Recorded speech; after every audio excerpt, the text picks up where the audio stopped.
Get unlimited access to all of our CPE courses at www.teachucomp.com/unlimited CPE. Chapter 2: Foreclosures, Repossessions, and Abandonments. In this chapter, we'll examine foreclosures, repossessions, and abandonments. These things occur when a borrower can no longer make, or chooses not to make, payments on property, and the bank takes over the property into their possession.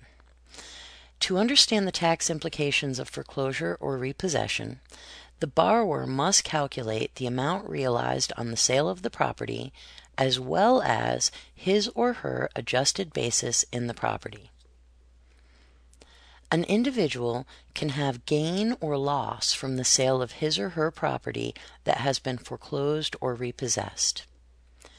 If the adjusted basis is more than the amount realized, the borrower will have a loss. If the amount realized is more than the adjusted basis, the borrower will have a gain. Like what you see?